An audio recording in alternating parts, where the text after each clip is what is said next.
கிறிஸ்துவிலே மிகவும் பிரியமானவர்களே, 6/7/2024 உங்களை சந்திப்பதில் மகிழ்ச்சி அடைகிறேன். வாருங்கள், ஒரு நிமிடம் நாம் ஜெபிப்போம்.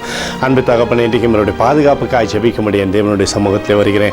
என் தேவனுடைய நன்மையானது இவருடைய வாழ்க்கையிலிருந்து செயல்படும்படி ஜெபிக்கிறேன். எல்லா பொல்லாப்பு நாசமோச வேலைக்கும் விலைக்கு இவரை நீங்கள் பாதுகாத்துக் கொள்ளுங்க. என் தேவனுடைய அன்பின் பிரசனம் மாத்திரமே இவருடைய வாழ்க்கையிலிருந்து ஆசீர்வாதத்தை தரும்படி ஜெபிக்கிறேன்ப்பா. இழந்து போன சகலமும் ஆண்டவராகி இயேசு கிறிஸ்துவுடைய நாமத்தில் நன்மையாக இவருடைய வாழ்க்கையில் வருவதாக. இயேசு கிறிஸ்து சிந்தின பரிசுத்த ரத்தத்தை இவர் மீதும் ஒரு குடும்பத்தின் மீது செய்கிற சகல காரியத்தின் மீது பூசுகிறேன்.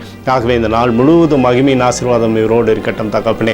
ஏசாயா 46:4 இனிமேலும் நான் ஏந்துவேன், நான் சுமப்பேன், தப்புவிப்பேன் என்று சொல்லி எழுதப்பட்டிருக்கூடிய வார்த்தையின்படி இவரை தாங்கி சுமந்து ஆண்டவரை தப்புவித்து நன்மை தரப்போவதற்காக நன்றி. இயேசுவின் நாமத்திலே ஒப்புக்கொண்டு ஜெபிக்கிறேன் நல்ல பிதாவே, ஆமேன். பிரியமான ஜெப பங்காளரே, ஒரு நிமிடம் நம்ம இந்திய தேசத்திற்காகவும் ஜெபிப்போம். அன்பு தகப்பனே, 6/7/2024 தேசத்திற்காக ஜெபிக்கும்படியாய் நம்முடைய சமூகத்தில் வருகிறேனப்பா. தேசத்தை நம்முடைய நன்மையினாலே நீர் திருப்தியாக்குவீராக. கிருபையினாலே நிரப்புங்கப்பா. வியாதிகளோ துன்பங்களோ துயரங்களோ தேசத்தை அணுகாதபடி நீர் வேலி அடிக்கும்படி ஜெபிக்கிறேன். எனக்காக அடித்து நொறுக்கப்பட்டுக்கூடிய இயேசு கிறிஸ்துவும் அவர் சிந்தனை வெளியேறப்பட்ட ரத்தத்தை வைத்து ஒப்புக் கொடுக்கிறோம்.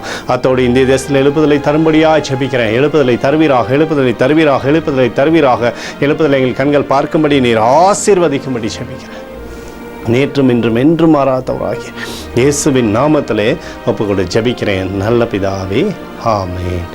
பிரியமான ஜெப பங்காளரே, ஆண்டவர் நம்மளுடைய ஜெபத்தை கேட்டிருக்கிறார். இந்த நாள் முழுவதும் கர்த்தராகிய இயேசு கிறிஸ்துக்குள் நீங்கள் வளரும்படி உங்களை வாழ்த்தி ஆசீர்வதிக்கிறேன், ஆமேன்.